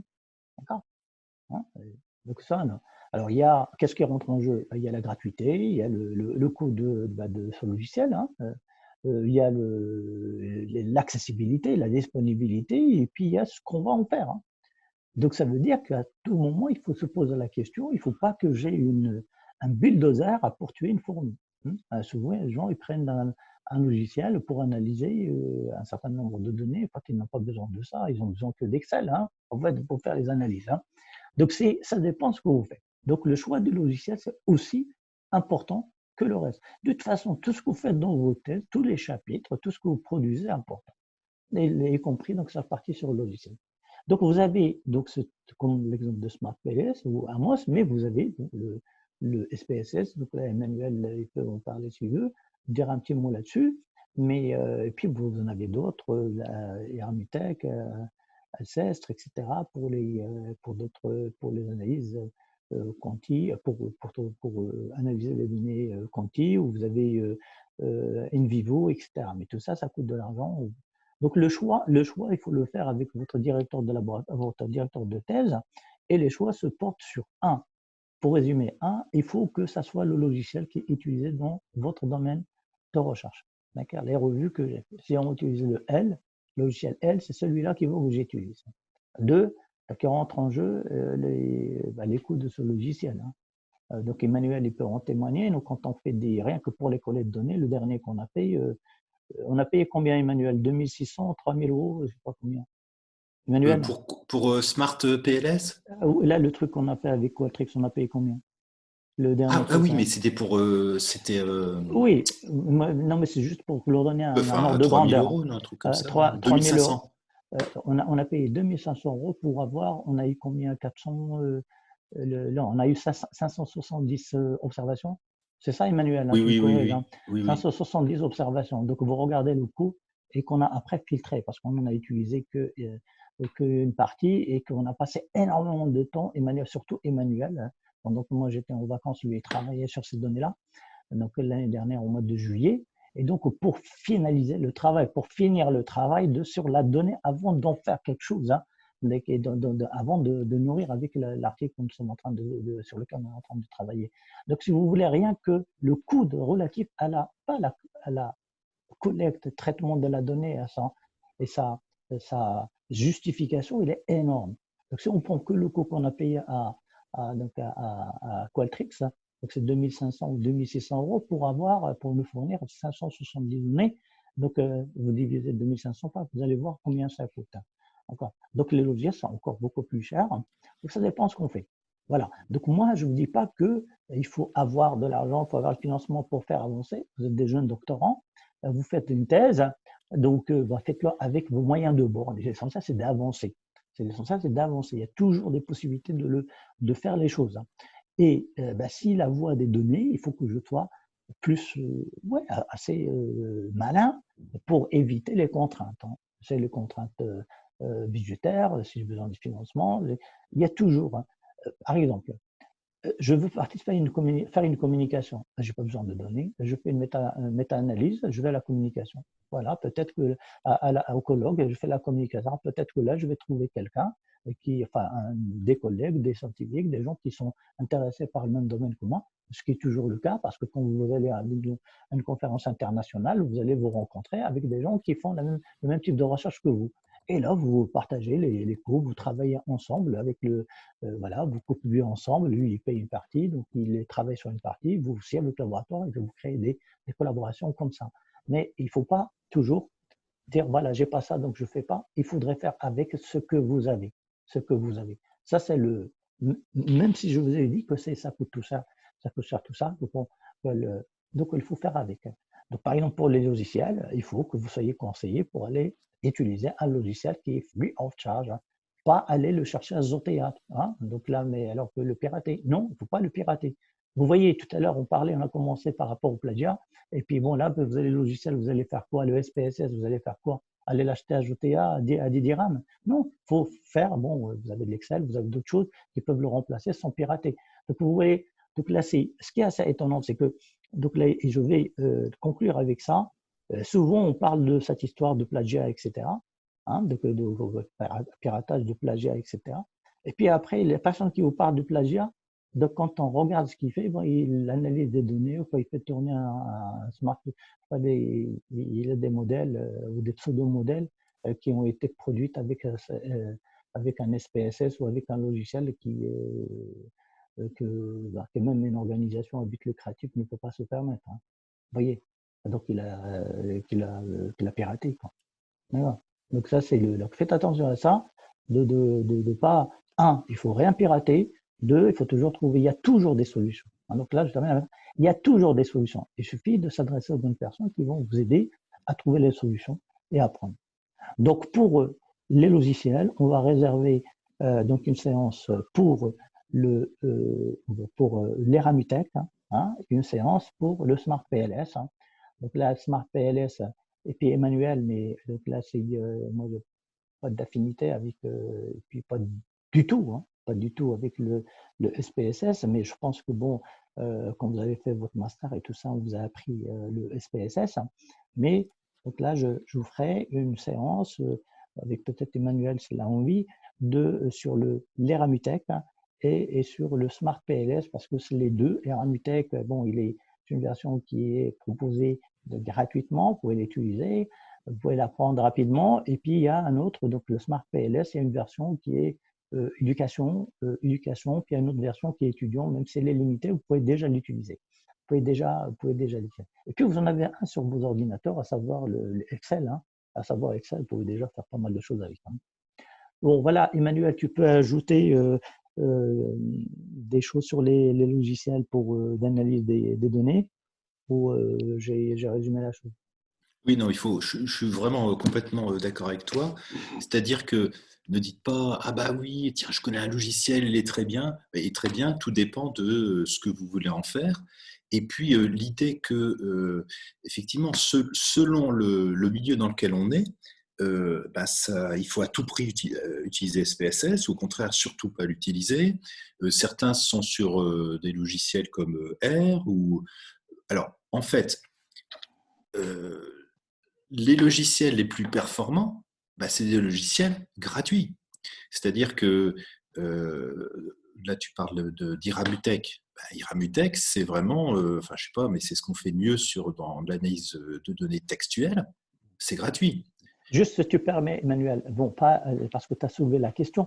Vous voyez, moi, j'ai sur ma machine, j'ai là, hein, je vous parle, j'ai devant mes yeux, là, j'ai les clés de Alceste et j'ai Eramutech. Mais j'utilise, c'est pas pratiquement jamais. Donc, Alceste, j'ai la licence, je ne l'utilise pas, j'utilise qu'Eramutech. Moi, j'ai les deux, mais j'utilise celui qui est gratuit. Et Emmanuel, c'est pareil, hein. Oui. Et Donc, alors, on a aussi le InVivo, mais il ne l'utilise jamais. Hein. Donc, on n'utilise jamais InVivo, Emmanuel. Hein. non. Alors qu'on a les licences. Hein. Donc, on utilise Hermitech. Hein, parce que voilà, voilà, il permet de travailler et ce logiciel est gratuit. Voilà. Après, peut-être que Trop, ce qu'on citait Trop, ça Oui. peut peut-être vous suffire. Pourquoi Mm. pas? Mais attention, pensez que, surtout si vous faites des publications, c'est important de justement voir quels logiciels sont utilisés dans les revues où vous Oui. voulez publier. Oui, tout à fait. Oui. C'est-à-dire que moi, j'avoue avoir fait dans ma carrière, en fait, moi, je ne publie pas pour moi, mais j'ai beaucoup aidé des collègues à publier. Je faisais les analyses statistiques sur Excel. Et après, j'écrivais ce qui était entièrement faux, data were processed using SAFS software, release, je ne sais pas combien. Mm. Je sais très bien ce que le logiciel est capable de faire, mais je l'avais fait sur Excel. Oui, donc vraiment, il faut vraiment vous renseigner sur ce qui est fait. Et après, sur les aspects quantitatifs, il y a le logiciel R. Et par exemple, Iramutech, ça fonctionne sur le logiciel R, qui est un logiciel libre, gratuit. Mais maintenant, il faut être capable de l'utiliser parce que c'est de la programmation. Mm. Après, bon, voilà, par exemple, si vous voulez limiter à des analyses très simples et que tout le monde utilise SPSS, mais que vous n'avez pas le moyen de l'acheter, ou votre laboratoire n'a pas les fonds, à ce moment-là, vous utilisez le clone. Il faut toujours regarder les clones. Le clone s'appelle PSPP. Ça peut faire des Mm. choses, ça peut aller vraiment très loin. On n'a pas besoin de tout sur SPSS. Et c'est gratuit. Voilà.